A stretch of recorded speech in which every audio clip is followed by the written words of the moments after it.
Hey, I'm Jamie Easton. Today's episode of the Smart 7 is brought to you by Your Nectar Prices at Sainsbury's. Imagine a world where your favourite things cost less. It's pretty amazing, right? It's like the universe is aligned just for you.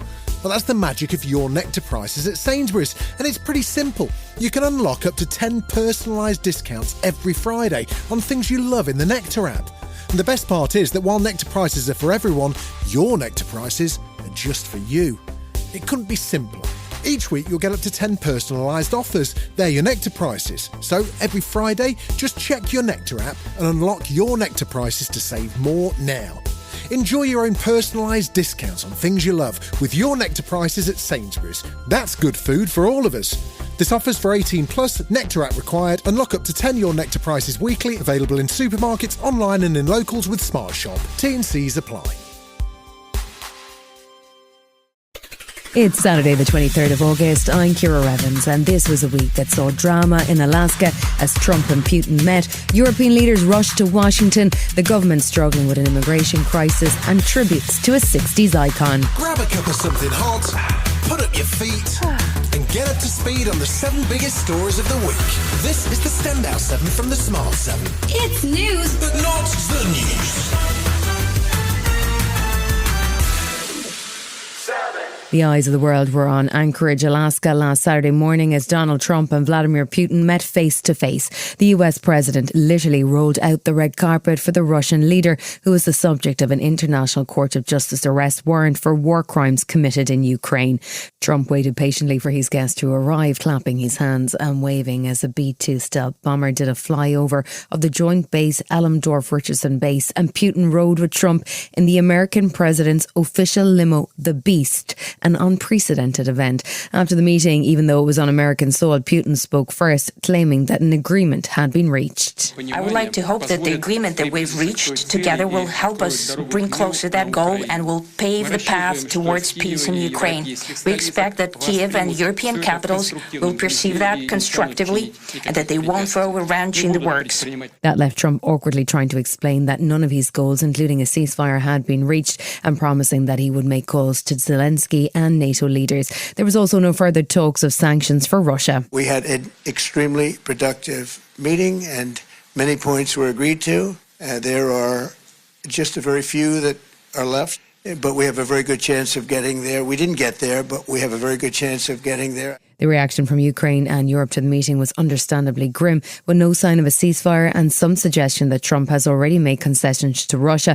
It went about as badly as it could have. Ukrainian President Zelensky has been summoned to the White House on Monday and was instructed via social media to wear a suit. He was still hoping that there would be a three-way meeting. It should be discussed only by the leaders of Ukraine and Russia at the trilateral. So far, Russia gives no sign that trilateral will happen. The prospect of another Zelensky humiliation in the White House wasn't something that his European allies were prepared to accept, and a flood of European leaders booked flights to Washington, including French President Macron, Keir Starmer, German Chancellor Friedrich Merz, and NATO Chief Mark Rutte, amongst more.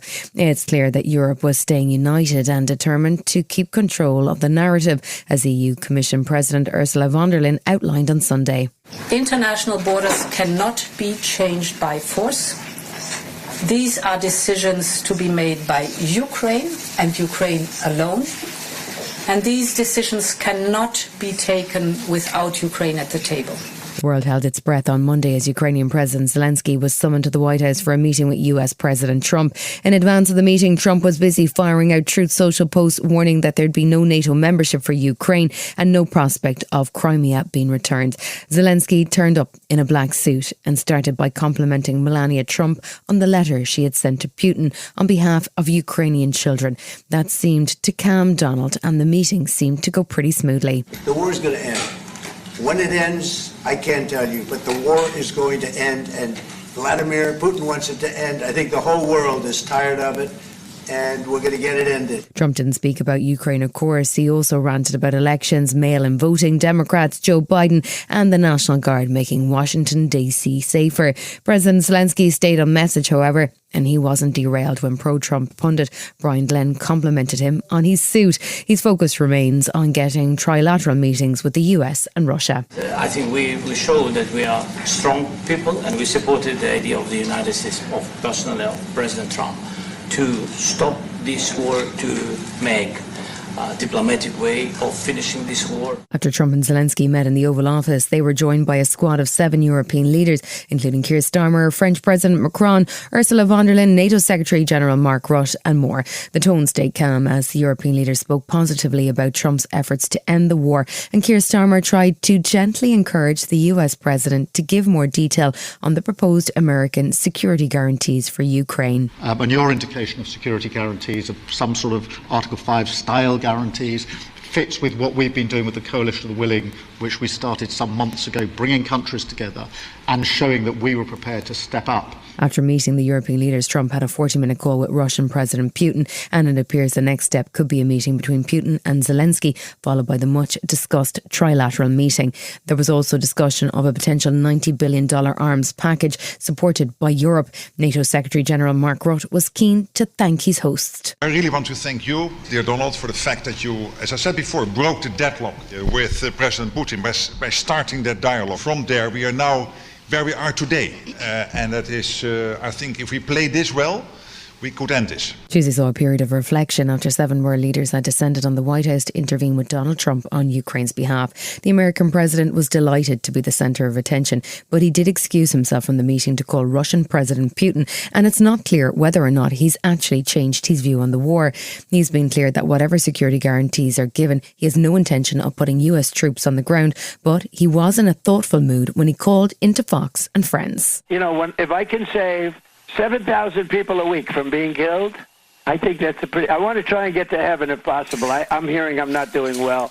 I hear I'm really at the bottom of the totem pole. Wednesday saw the UK's Chief of Defence Staff, Tony Radakin, at meetings in the Pentagon to define what each of the coalition of the willing are prepared to commit to Ukraine's security. There's no question of British troops on the front lines, but they could be deployed to secure safe skies and seas. Prime Minister Keir Starmer says it's crucial that Russia understands that the war must end. Should there be a deal, and I hope there is, it needs to be a lasting deal, not a temporary deal, one that is enforced if necessary, where President Putin knows that if he makes a deal and then breaches it, there will be serious consequences. There was a surprise intervention, however, from Russian Foreign Minister Lavrov, who insisted that Russia would be part of any security guarantees for Ukraine and that perhaps China should also be involved. He firmly ruled out the notion of any European troops in Ukraine either, sparking alarm amongst the coalition of the willing that no real progress has been made with Putin. French President Macron was sounding gloomy. As far as I'm concerned, when I look at the situation and the facts, I don't see President Putin really willing to get peace now. But perhaps I'm too pessimistic. Russia then launched one of its largest attacks on Ukraine on Thursday with over 500 drones and 40 missiles striking targets across the country. At least one person was killed and dozens wounded as Russia shows no sign of engaging in peace talks or going ahead with Donald Trump's proposed meeting between Putin and Zelensky. Donald Trump posted a cryptic message on Truth Social which seemed to be encouraging Ukraine to attack Russian targets, but Vice President J.D. Vance was busy on Fox News taking Russia's side and insisting Russia's demands for territory are legitimate. The Russians want certain pieces of territory, so that is really where the meat of the negotiation is. The Ukrainians want security guarantees, the Russians want a certain amount of territory.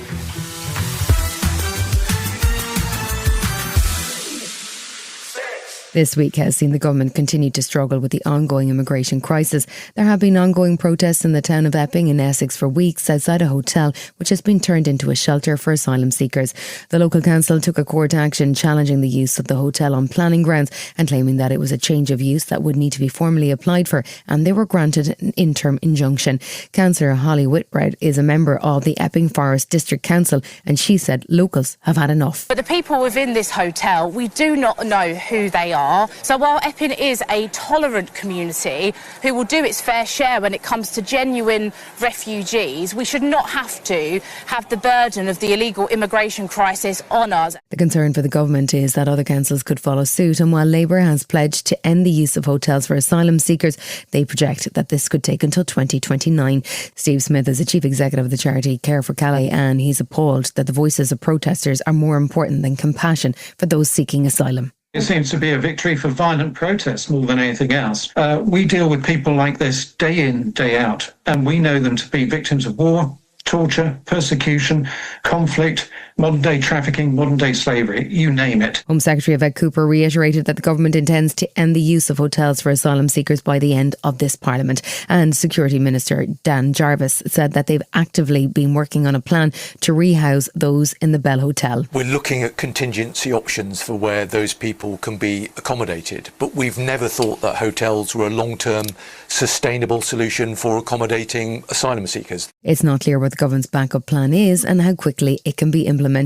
But Ember Solomon, CEO of Refugee Council, says it's a wake-up call and that the government needs to adopt a more collaborative approach to finding a solution. What the government needs to do is, instead of saying that we'll move out of hotels by 2029, they need to move much more quickly. We need a fundamental reform of the asylum accommodation system, and it needs to happen rapidly in collaboration with local councils. There was mixed news for Labour on Thursday as new figures showed that a record 111,000 people claimed asylum in the 12 months to June.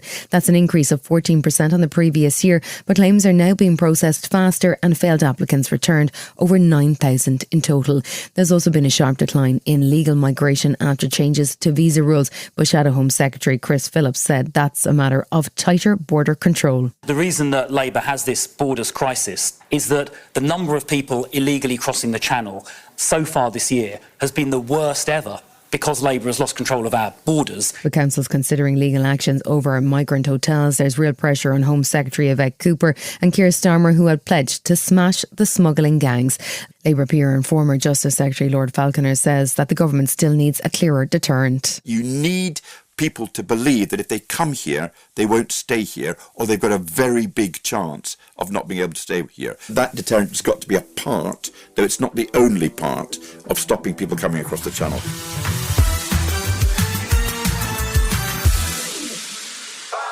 This week saw the IDF step up a campaign of airstrikes on a southern neighbourhood of Gaza City, forcing thousands to flee the area as part of the Israel military's new aim, which is to occupy Gaza City entirely and dislodge Hamas. Meanwhile, this week has seen a one-day strike and street protests in Israel over the Gaza City plan, driven by concerns that the new assault will put the lives of the remaining Israeli hostages at risk. Despite international condemnation and protests at home, there's no sign of any shift from Israeli PM Netanyahu, and former British diplomat Nick Westcott says that's partly because he knows he has the backing of Donald Trump. Israel appears to pay no attention to international opinion except that of the United States. It has continually flouted the international rules-based system, if you like. There was some sign of progress in the efforts to secure a ceasefire in Gaza on Monday, as Hamas officials announced they'd accepted a new proposal after negotiations in Cairo. The deal could see half of the remaining 20 living Israeli hostages released. Gaza health officials also updated the death toll in the war, saying that 62,000 Palestinians have died in the 22 months of war so far. The UK has also announced that it's preparing to airlift a group of critically ill and injured children from Gaza as part of a joint government operation between the Foreign Office, Home Office and Department of Health. Omar Din is the co-founder of Project Pure Hope, and he's been advising the government on the plan. The World Health Organization creates a database in Gaza of all patients. We utilize that list through our NGO partners to determine patients who would be fit to travel to the UK, but also that we have the specialist centres and people available to deliver life-changing and life-saving treatment for. Israeli Prime Minister Netanyahu visited frontline Israeli soldiers on Thursday evening and told them that he has approved plans for a takeover of Gaza City. The IDF have been stepping up strikes in recent days, and 60,000 Israeli reservists have been called up in preparation for full offensive. At the same time, the Prime Minister has ordered officials to begin fresh negotiations for the return of all hostages after growing pressure and protests in Israel. That is despite Hamas already agreeing to an existing ceasefire deal and ignoring calls from the UN Secretary-General to call a ceasefire immediately. Netanyahu also spoke to the Trigonometry podcast and used the opportunity to attack Keir Starmer. The Prime Minister of Britain says, look, we recognise Israel's right to defend itself. Well, they recognise Israel's right to defend itself as long as Israel doesn't exercise that right. Friday saw a UN-backed body release a new report that officially confirmed that a famine is now underway in Gaza City and that expects it will need to declare a similar status for Khan Yunis and Deir al-Balah in coming weeks. Israel responded by releasing data that showed 228 trucks crossed the border into Gaza on Thursday, but it's clearly too little, too late. Tom Fletcher is the UN's emergency coordinator and he says this famine is a man-made event that could have been avoided. It is a famine, the Gaza famine. It is a famine that we could have prevented. It is a famine that hits the most vulnerable first. Each with a name, each with a story. That strips people of dignity before it strips them of life.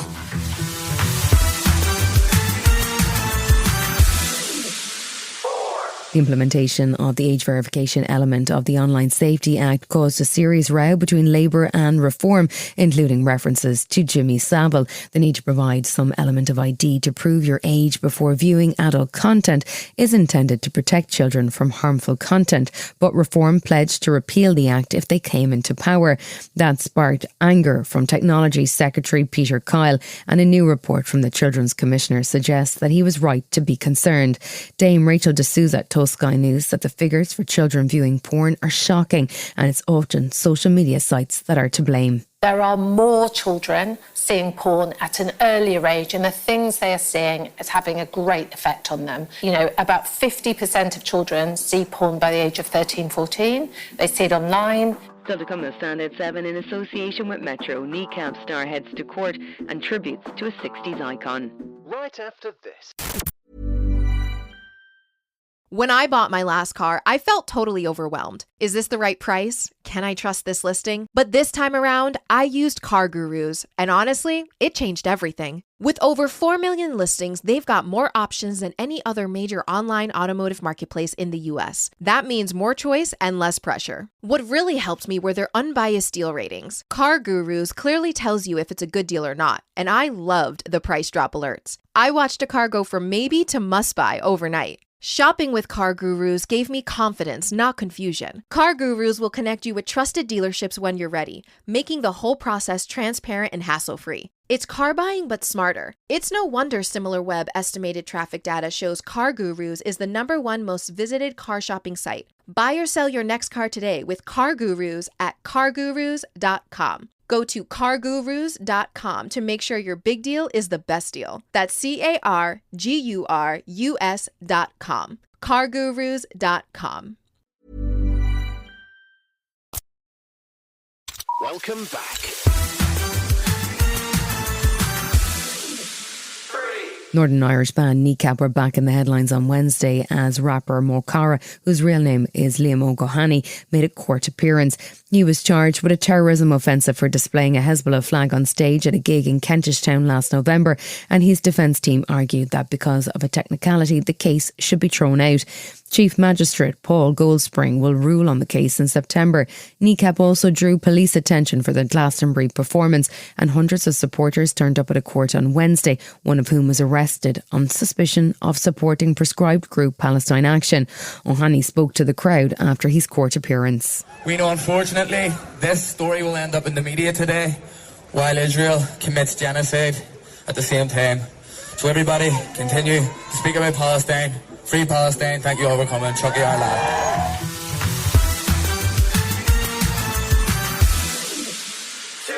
The Cambridge Dictionary has been bravely attempting to document the latest slang and buzzwords for Gen Zs and Gen Alphas. They've added 6,000 words in the last year, including the phrase delulu, meaning delusional, and the relatively straightforward tradwife, which reflects a controversial traditional approach to gender roles.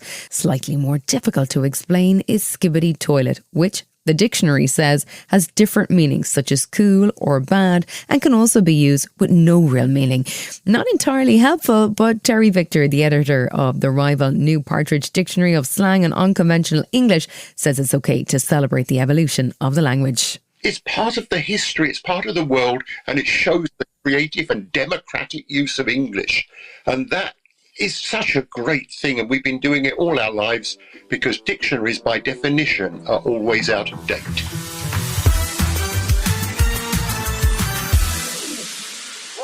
The death was announced on Sunday of English actor Terence Stamp at 87 years of age. The actor, who shot to fame in the 1960s, became an icon of that decade, and he earned an Oscar nomination and a Golden Globe for his first movie, Billy Budd. As the 60s ended, Stamp travelled the world, spending time in India, and studied yoga before returning to the big screen as General Zod in Superman. He had a string of appearances as a villain, including in Star Wars, and notably played a transgender woman in Priscilla, Queen of the Desert.